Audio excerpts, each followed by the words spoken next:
नमस्कार दोस्तों, मैं doctor Rajesh Sharma, osteopath and physiotherapist. आज फिर आप सभी का अपने YouTube चैनल के अंदर एक बार फिर से स्वागत करता हूं। तो दोस्तों, आज की इस वीडियो में हम सर्वाइकल स्पॉन्डाइलोसिस के बारे में डिस्कस करने जा रहे हैं और इस वीडियो के लास्ट में हम आपको कुछ ऐसी एक्सरसाइजेज बताने जा रहे हैं जिनको आप रूटीनली निभा के करेंगे तो आपको होने वाला सर्वाइकल स्पॉन्डाइलोसिस का पेन बिल्कुल ठीक हो जाएगा।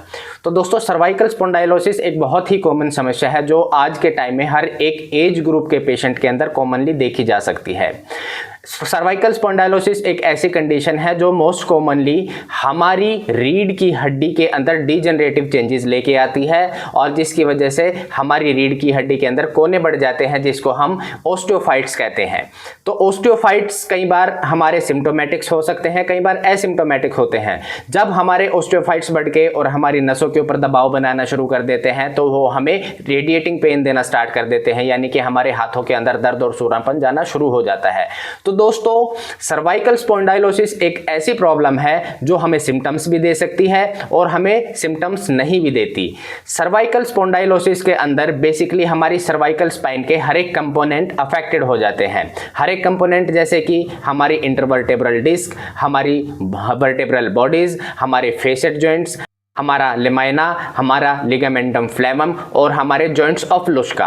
तो दोस्तों, जब ये सारी चीजें अफेक्टेड होती है तो इन सभी के अंदर डीजनरेटिव चेंजेस यानी वियर एंड टियर होना स्टार्ट हो जाता है। तो दोस्तों, हमारी सर्वाइकल स्पाइन नॉर्मली 7 वर्टेब्रा की मिलके बनी होती है, जैसे कि C1 से लेके और C7 तक हमारे 7 सर्वाइकल वर्टेब्रा होते हैं और 2 वर्टेब्रा के बीच में हमारी एक डिस्क होती है।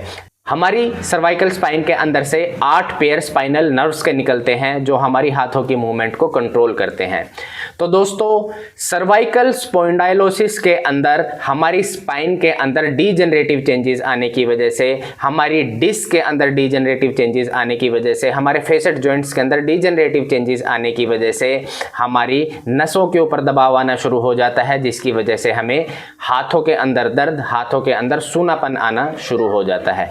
दोस्तों, अगर हम सर्वाइकल स्पॉन्डाइलोसिस की एपिडेमियोलॉजी को लेके चले तो एसिम्टोमेटिक पेशेंट्स के अंदर भी, एसिम्टोमेटिक पॉपुलेशन के अंदर भी हमें सर्वाइकल स्पॉन्डाइलोसिस मिलता है। अगर हम 40 साल से कम उम्र की पॉपुलेशन को लेके और उनकी सर्वाइकल स्पाइन को चेक करते हैं तो लगभग 25% पॉपुलेशन के अंदर हमें सर्वाइकल स्पॉन्डाइलोसिस मिलता है। और अगर हम 50 साल की पॉपुलेशन को लेके और उनकी सर्वाइकल स्पाइन का एग्जामिनेशन करते हैं तो हमें लगभग 50 से 60% तक पेशेंट्स के अंदर, पॉपुलेशन के अंदर हमें सर्वाइकल स्पॉन्डाइलोसिस मिलता है। और दोस्तों, अगर हम 60 साल या इससे ऊपर की पॉपुलेशन के अंदर सर्वाइकल स्पाइन का एग्जामिनेशन करके देखते हैं तो हमें लगभग 80% पॉपुलेशन के अंदर सर्वाइकल स्पॉन्डाइलोसिस मिलता है। तो दोस्तों, ये आंकड़े हमारे एसिम्टोमेटिक पेशेंट्स के हैं, यानी जिनके अंदर कोई सिम्टम्स नहीं होते हैं। दोस्तों, हमारी सर्वाइकल स्पाइन 7 वर्टिब्रल बॉडी से मिलके बनी होती है। C1 से और C7 तक हमारे 7 सर्वाइकल वर्टिब्रा होते हैं। तो दोस्तों, आपने जर्नली लोगों को कहते हुआ सुना होगा कि मुझे सर्वाइकल हो गया है, मुझे सर्वाइकल हो गया है, मुझे सर्वाइकल हो गया है। तो दोस्तों, सर्वाइकल कोई बीमारी नहीं होती है। सर्वाइकल हमारी गर्दन के अंदर प्रेजेंट 7 सर्वाइकल वर्टिब्रा होते हैं, उनका नाम होता है। तो दोस्तों, सर्वाइकल वर्टिब्रा से रिलेटेड हमें कोई प्रॉब्लम होती है तो उसको हम सर्वाइकल पेन कहते हैं। वो सर्वाइकल पेन हमें सर्वाइकल स्पॉन्डाइलोसिस की वजह से भी हो सकता है, वो हमें मस्कुलर स्पाज्म की वजह से भी हो सकता है, वो हमारी डिस्क का डिजनरेशन होने की वजह से भी हो सकता है, वो हमारी नर्व का कंप्रेशन होने की वजह से भी हो सकता है। तो दोस्तों, जब सर्वाइकल स्पाइन के कंपोनेंट्स पे कोई अफेक्ट आता है, उनके अंदर कोई डिजनरेटिव चेंजेस आते हैं या फिर मसल स्पाज्म में जाते हैं, तो उनसे रिलेटेड जब हमें कोई पेन होता है तो उसको हम सर्वाइकल पेन कहते हैं। सर्वाइकल स्पॉन्डाइलोसिस के प्राइमरी रिस्क फैक्टर और कंट्रीब्यूटिंग फैक्टर्स की हम बात करें तो इसमें सबसे मेजर कोज हमारा एज रिलेटेड डीजनरेटिव चेंजेस होता है। तो दोस्तों, जब हमारे सर्वाइकल स्पाइन के कंपोनेंट्स में डीजनरेटिव चेंजेस आते हैं तो उसकी वजह से हमें सर्वाइकल स्पॉन्डाइलोसिस होता है। ये सर्वाइकल स्पाइन के कंपोनेंट्स हमारे अंकोवर्टेब्रल जॉइंट्स हो सकते हैं, हमारे surrounding structures like ligaments, muscles हो सकते हैं, हमारे फेसेट जॉइंट्स हो सकते हैं और हमारी इंटरवर्टेब्रल डिस्क हो सकती हैं। तो दोस्तों जब इन कंपोनेंट्स के अंदर डीजनरेटिव चेंजेस आने स्टार्ट होते हैं तो हमारी स्पाइनल कैनाल नैरो होना शुरू हो जाती है। हमारे जो वर्टिब्रल फोरामिना है जिनके अंदर से हमारी नसें निकलती हैं, हमारी स्पाइनल नर्व्स निकलती हैं, वो नैरो होना स्टार्ट हो जाते हैं, जिसकी वजह से हमारी नर्व्स के ऊपर, हमारी स्पाइनल कॉर्ड के ऊपर कंप्रेशन आना शुरू हो जाता है। उसकी वजह से हमें 3 तरह के सिंड्रोम्स होना स्टार्ट हो जाते हैं। एक होता है axial pain in cervical spine, यानी हमारी सर्वाइकल स्पाइन में हमारी गर्दन के आसपास हमें दर्द रहना शुरू हो जाता है। हमारी गर्दन में दर्द रहना शुरू हो जाता है, हमें सर में दर्द रहना शुरू हो जाता है, कई बार हमें चक्कर आना शुरू हो जाते हैं, सर में भारीपन रहना शुरू हो जाता है और साथ साथ हमें वॉमिटिंग जैसा भी फील होना शुरू हो जाता है। दूसरी चीज़ है हमारी सर्वाइकल माइलोपैथी।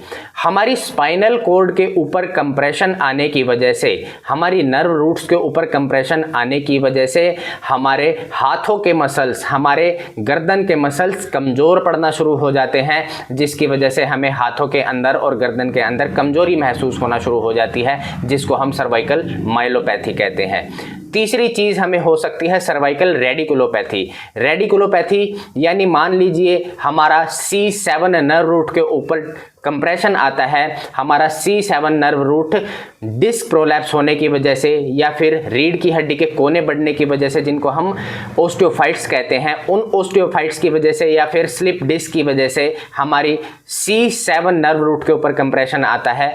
तो वो नर्व रूट का जहाँ जहाँ डिस्ट्रीब्यूशन होगा, मान लीजिए वो हमारे हाथ को, हाथ की स्किन को सप्लाई करती है, हाथ की जो C7 की डर्मेटोम होती है, उस एरिया में हमें पेन रहना स्टार्ट हो जाएगा। तो इसको हम सर्वाइकल रेडिकुलोपैथी कहते हैं। तो दोस्तों सर्वाइकल स्पॉन्डाइलोसिस के अंदर डीजनरेटिव चेंजेस आने की वजह से जब नर्व के ऊपर और स्पाइनल कॉर्ड के ऊपर कंप्रेशन आता है तो उसकी वजह से हमें माइलोपैथी भी हो सकती है और हमें रेडिकुलोपैथी भी हो सकती है। तो कई बार हमें दोनों चीज़ें इकट्ठी देखने को मिलती है। हमें हाथ के अंदर कमजोरी भी देखने को मिलती है, हमें हाथ के अंदर दर्द भी देखने को मिलता है, इसके साथ साथ हमारे हाथ के अंदर सूनापन भी हमें महसूस होना शुरू हो जाता है। तो दोस्तों एज रिलेटेड चेंजेस होने के साथ साथ जिनका सिडेंट्री लाइफस्टाइल ज़्यादा है, यानी जो घंटों घंटों तक बैठ के लैपटॉप, मोबाइल, कंप्यूटर ये सारी चीज़ें यूज़ करते रहते हैं, गलत पोजीशन में बैठ के चिन को बाहर की तरफ पोक करके, कंधों को राउंड करके और स्लाउच बैक पोस्चर में घंटों घंटों तक बैठे रहते हैं, तो उनकी सर्वाइकल स्पाइन के अंदर डीजनरेटिव चेंजेस होने के चांसेस बहुत ही ज़्यादा होते हैं। तो दोस्तों जब लोग घंटे घंटे तक थोड़ी को बाहर निकाल के लैपटॉप पे, कंप्यूटर पे, मोबाइल पे, इन सारी चीज़ों पे काम करते रहते हैं या घंटों घंटों तक बैठ के पढ़ते रहते हैं या फिर लिखने का कुछ काम करते रहते हैं, तो उसकी वजह से हमारे फेसेट जॉइंट्स के ऊपर बहुत ज़्यादा स्ट्रेस पड़ना शुरू हो जाता है, हमारे मसल्स के ऊपर बहुत ज़्यादा स्ट्रेस पड़ना शुरू हो जाता है। कुछ मसल्स हमारे स्पाजम में चले जाते हैं, कुछ मसल्स हमारे वीक पड़ना शुरू हो जाते हैं, जिसकी वजह से हमें मसल इम्बैलेंस होना स्टार्ट हो जाता है। जब हमारे फेसेट जॉइंट्स के ऊपर स्ट्रेस पड़ता है, हमारे मसल्स इम्बैलेंस होते हैं, तो हमारी डिस्क के ऊपर भी दबाव आना शुरू हो जाता है, जिसकी वजह से हमारी डिस्क फटना शुरू कर देती हैं और उसकी वजह से हमारी नसों के ऊपर दबाव आना शुरू हो जाता है और उसके साथ साथ हमें सर्वाइकल रेडिकुलोपैथी और सर्वाइकल माइलोपैथी होना स्टार्ट हो जाती है। तो दोस्तों अगर आपका सेडेंट्री लाइफस्टाइल है, आपकी सीटिंग जॉब है, आप घंटों घंटों गलत पोस्चर में बैठ के पढ़ते रहते हैं, तो दोस्तों आपको अपना पोस्चर इंप्रूव करने की बहुत ही ज़्यादा ज़रूरत है। तो दोस्तों जब भी आप बैठे तो सही पोस्चर में बैठे, कमर को बिल्कुल सीधी करके बैठे, अपनी गर्दन को बिल्कुल सीधी रखें,